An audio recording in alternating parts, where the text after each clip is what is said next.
Now, I want to be clear really about something here. And quoting another Bible verse that you'll be familiar with is from Ephesians 2, verse 8 and following.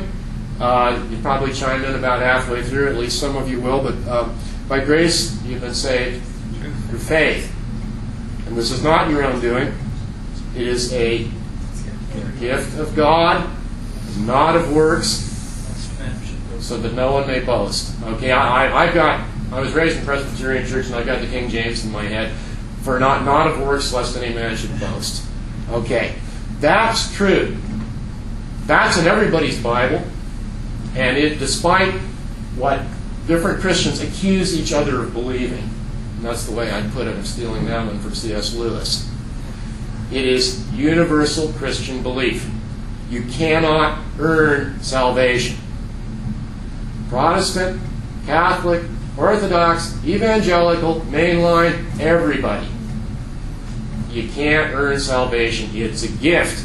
So, I stress this just so that I not be misunderstood in anything else I said, because I ain't talking about earning salvation. Can't be done. It's grace, but it calls for a response. Faith implies not only intellectual belief, but trust and faithfulness. The Greek word has that connotation as well. Obedience, in other words. So we have a response, not because we can earn anything. We are not in a position to do that. But nonetheless, a response is called for. And that's why Jesus doesn't leave Levi sitting there. He got the signature. Hey, cool. No, he says, follow me. And follow me has all those first steps I'm talking about have it in common. You're supposed to go on with it and continue with it. First communion implies a second communion and 1,000th communion. The sinner's prayer implies that you're going to try and stay away from sin. And everything else has got something like that. And it isn't just static either.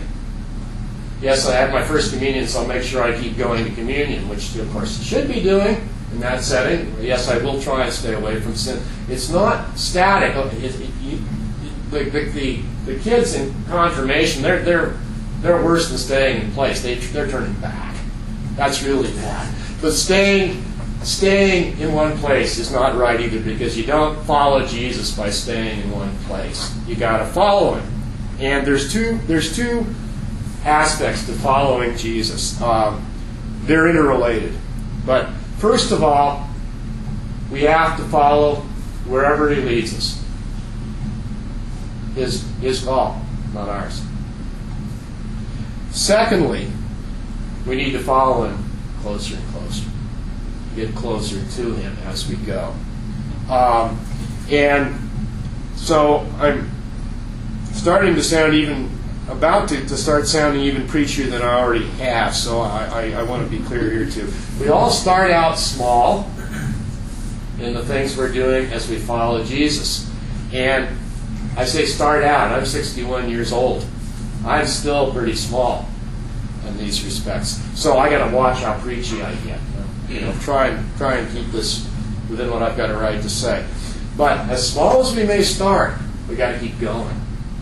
And it's not static, it's dynamic. You move. Okay, so some small starts. And I'm sure most of these, maybe you could preach to me instead of I to you. But I think they're worth stressing. Church, and not getting into the theology of what a church is or ought to be in the institutional sense, but the church as the community of believers. That's part of the picture. Whichever church you attend or whatever community you belong to. Going to church doesn't make you Christian. Like as the old gag is, being in a garage doesn't make you a car. Going to church doesn't make you a Christian. And not being in a church doesn't prove you're not a Christian. So what? Christians belong in church. The Christian life is a group enterprise. It's supposed to be, anyhow. It's possible that you're stuck. You're the only Christian in the village. It can happen. You're still supposed to be faithful, obviously. There are Christians who are in that isolated position. God is still with them, so not really alone. But nonetheless, that's the exception. It's supposed to be a collective community enterprise, the people of God. And I don't think there's anything in the Bible that would contradict that. So, you're here tonight. This is a good start. But with other Christians is a place to be. Forsaking not the assembly of the brethren. Prayer. Talking to God. And listening to God, because it's a conversation. It's a two-way conversation. And I mean by that more than saying grace and praying the Lord's Prayer. Spending time with the Lord. I'm not in a position to tell anybody how much time to spend, but I would, from my own experience, you spend time with God, you end up knowing things about His will in your life when you stand up that you didn't know when you sat down or knelt down. Anybody have that experience? I had it today, about an hour and a half ago. All that stuff I was saying about confirmation? There's a joke that goes with that. I've heard it told from the pulpit. It makes a really strong point. In my prayer time, it seemed to me that the Lord didn't think it was very funny. Never going to tell that joke again. Okay, so anyhow, prayer time. Study the Bible. Other good Christian books, but especially the Bible. And if you're going to read the Bible, you got to be prepared with the right attitude. It's not a question of interpretation, it's a question of intention.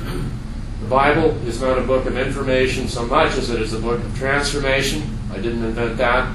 I know where I heard it, but I don't think he invented it either. But my hero, that I quoted once before, said, if you're not prepared to let it change your life, don't read the Bible. It's what it's for. It should be changing your life. Giving. Really happy to hear about the loaves and fishes. The backpack thing. Great. It's part of what Christians are called to do. To the Christian community and its operations, and to the poor. To those who need something. And we are all, I teach journalism. It's one of my subjects. I'm a writer, sort of. But we're all writers. We are all writing in our lives, and all of you, literally eventually, if not yet now, but probably most of you now, are actually writing 2 books. One of them is shaped like this, and one of them is shaped like this. Your daytimer and your checkbook. And you're writing those books. And you want to hope that the Lord plays a sizable role in what you're writing. Your time and your money. I'm not here representing my church, so I'm not asking for money so I can get away with saying that. Yes. Anyhow, but, your church. Your poor neighbors. The poor on the other side of the world. Okay, I can't tell you how much. But it's part of the job. Witness. Telling people about Jesus. Maybe that's the toughest of all. And I find it easy to talk like this when I'm talking to a bunch of Christians. And I would actually also find it easy to speak to a bunch of non-Christians and say many of the same things or with a different emphasis that might be needed as a scheduled speaker. Talking to people in the hallway, I find that a lot tougher. I find that an awful lot tougher, and I'm not very proud of my success in it.